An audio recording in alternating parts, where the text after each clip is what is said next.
কৰিম তোমালোকৰ পঞ্চম শ্ৰেণীৰ 2023 গুণোৎসৱত অহা পৰিৱেশৰ কেনেকুৱা ধৰণৰ প্ৰশ্ন আহিছিলে সেইখিনি কথা মই আলোচনা কৰিম।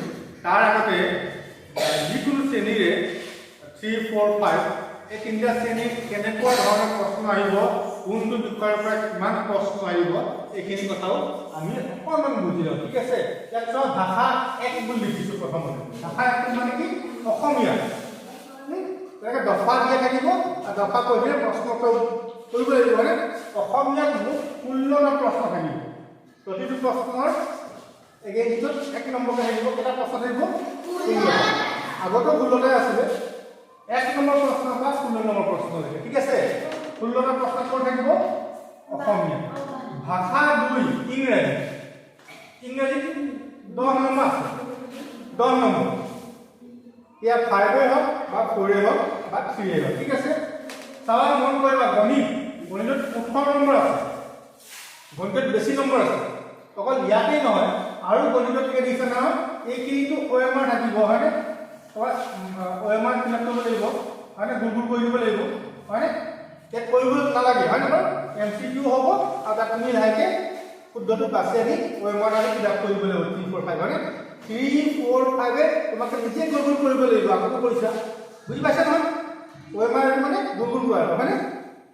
ABCD অপশ্যন দিয়া থাকিব। ABCD অপশ্যন দিয়া থাকিব আগৰ নিচিনা। যিটো শুদ্ধ হয় সেইটো আনি কিনে আমি গুল কৰি দিম OMR, হয়নে? ইয়াত চোৱা গণিতত 18 নম্বৰ আছে। আকৌ 61 নম্বৰ প্ৰশ্ন থাকে। ABCD কে 5টা প্ৰশ্ন, সেইকেইটা ঠাই দিয়া থাকে। সেইকেইটা তোমালোকে কৰিব লাগিব, হয়নে বাৰু? কৰি দেখাব লাগিব এই প্ৰশ্ন, মনত ৰাখিবা। তাৰ পাছত আহিলে পৰিৱেশৰ 14 নম্বৰ আছে। 45 নম্বৰৰ পৰা 58 নম্বৰ প্ৰশ্নলৈকে থাকে। ঠিক আছে, আৰু 59 আৰু 60 তোমাক অসমীয়া, এইটো অসমীয়া আৰু ইংৰাজী কোৱেশ্চন হয়। তাত আহে কেইটামান বাক্য লিখিবলৈ কোৱা হয়। গম পাইছা? বাক্য লিখিবলৈ কোৱা হয়, নিৰ্দিষ্ট বিষয় দিয়া হয়। সেইখিনি বুজি পালাই।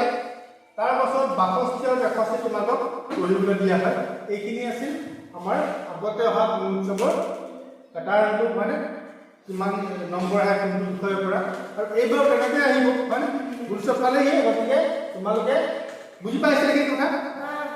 ঠিক আছে, এইখিনি কথা আমি আগতে সামৰণি পাইছোঁ। এতিয়া পৰিৱেশত কেনেকুৱা ধৰণৰ প্ৰশ্ন আহিছে 2023 সেয়া মই বোৰ্ডত লিখি থৈছোঁ। সেইখিনি কথা আমি আলোচনা কৰোঁ। তলৰ কোনটো প্ৰাণী মেৰু অঞ্চল? ইয়াত 4টা প্ৰাণীৰ নাম দিয়া আছে, হয়নে? 1 নম্বৰ আছে, A আছে পেঙ্গুইন, B আছে সিংহ, C আছে হাতী, আৰু D আছে উট। মেৰু অঞ্চল পেঙ্গুইন, হয়নে? শুদ্ধ উত্তৰটো হ'ব পেঙ্গুইন। ঠিক আছে, পাৰিছা? বঢ়িয়া। তাৰ পাছৰ প্ৰশ্নটো আছিলে তলৰ ছবিখন, ছবিটো মই আঁকি দিয়া নাই, সেইকাৰণে বেকাৰ লিখিছোঁ। আধাৰ ছবি আছিলে দেই, আধাৰ ছবি। কি জাতীয় শস্যৰ উদাহৰণ কৰিছোঁ? তেল জাতীয়। আধাৰ পৰা তেল হয় নেকি? আধাৰ পৰা তেল হ'ব নেকি? তেলৰ কাহিনী লোকল নহয় নহয়। মাহ জাতীয়, ধান জাতীয়, মছলা জাতীয়। বঢ়িয়া, পাৰিছা, এইটো মছলা জাতীয়। তাৰপিছত কৈছে ছালৰ খজুৱতি হ'লে তলৰ কোনবিধ ঔষধিযুক্ত উদ্ভিদ ব্যৱহাৰ কৰা হয়? নাৰ্জীফুল, চাই লোৱা। মানিমুনি, মানিমুনি কিহৰ কাৰণে ব্যৱহাৰ কৰা হয়? মানিমুনি কিহৰ কাৰণে ভাল? পেটৰ কাৰণে, হয় নহয়? গতিকে মানিমুনি নহয়। তুলসী পাত, তুলসী পাত মনত কৰিবা দেই। তোমালোকৰ যদি জ্বৰ হয়, জ্বৰ যদি হয়, সাধাৰণ জ্বৰ যদি হয়, তুলসী পাত কেইখিলামান 10-15 খিলামান দুকাপ পানীত উতলাই কি কৰিব লাগে? একাপ কৰিব লাগে। তাৰপৰা চাহখন খাই দিয়ে, দিনটোলৈ 2-3 বাৰ খাই দিয়ে, জ্বৰ ভাল হৈ যাব। মই যি কি নহওক বেলেগ কথা কৈ দিলোঁ। এতিয়া মন কৰিবা, নহয় নাৰ্জীফুল, নিম পাত থাকিব। নিম পাত মানে তোমালোকৰ ঘৰত ঘামচি হয় নহয়, নিম পাত পানীত তিয়াই কিনে গা ধুবা, ঘামচি নুঠে তেতিয়া। ঠিক আছে, তাৰপিছত কৈছে তলৰ কোনটো গোট মানৱ সৃষ্ট পৰিৱেশৰ উপাদানৰ অংশ বুলি ভাবা? মানৱ সৃষ্ট পৰিৱেশ কি সেইটো জানিব লাগিব। মানৱ সৃষ্ট পৰিৱেশ কি বাৰু?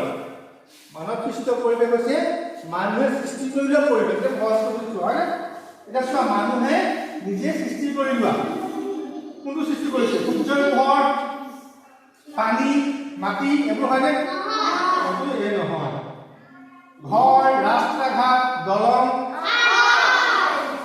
গতিকে এইটো হয় নহয় ঠিক আছে কীট পতংগ এইবোৰ মানুহৰ সৃষ্টি কৰা নহয় যিটো মানুহে সৃষ্টি কৰা সেইটোৱে মানুহৰ সৃষ্টি সদায় মনত ৰাখিব এইটো তোমালোকে পাৰিছা নেক্সট প্ৰশ্নটো হ'ল তলৰ কোনবিধ প্ৰাকৃতিক সম্পদ বাৰে বাৰে ব্যৱহাৰ কৰিলেও শেষ নহয় দেই প্ৰাকৃতিক সম্পদ কিন্তু বাৰে বাৰে ব্যৱহাৰ কৰিব পাৰি শেষ নহয় কোনবিধ কয়লা এই আছে কয়লা কয়লা আমি বাৰে বাৰে ব্যৱহাৰ কৰিলে শেষ হ'ব নহয় হ'ব গতিকে ইয়াৰ উত্তৰ এইটো নহয় বি আছে সৌৰ শক্তি মানে কি সৌৰ শক্তি কোনটো আমি সূৰ্যৰ পোহৰৰ পৰা সূৰ্যৰ তাপৰ পোহৰ হয় না এইটা সৌৰ শক্তি সেইকেইটা আমি যদি ব্যৱহাৰ কৰোঁ সদায় যদি ব্যৱহাৰ কৰোঁ শেষ হ'ব নাই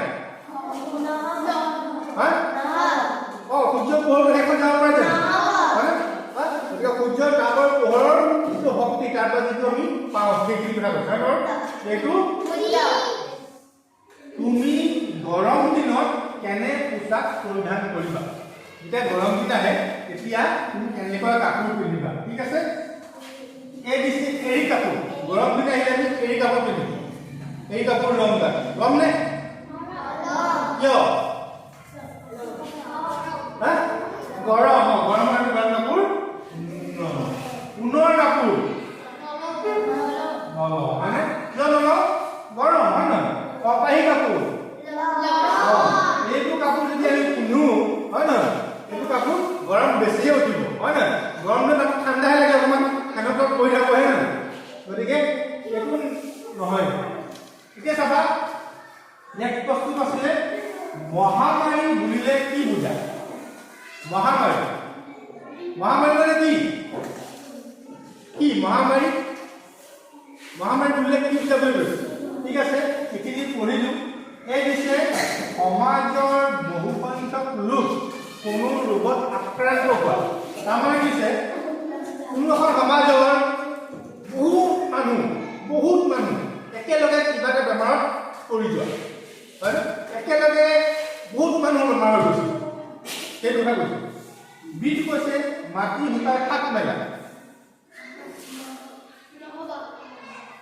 সিটো কৈছে মানুহৰ ঘৰ দুৱাৰ সা সম্পত্তি পুৰি চাই নহয় এটা দিটো দিব থাকি গ'ল ঠিক আছে দৌৰে তিনিটা ভিতৰতে আছে কোনটো শুদ্ধ হ'ব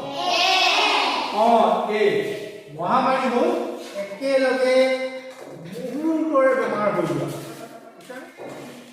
নেক্সট প্ৰশ্নটো হ'ল তলৰ কোনটো কাৰ্যৰ ফলত শব্দ প্ৰদূষণ হয় ফুসফুসাই কথা পাতিলে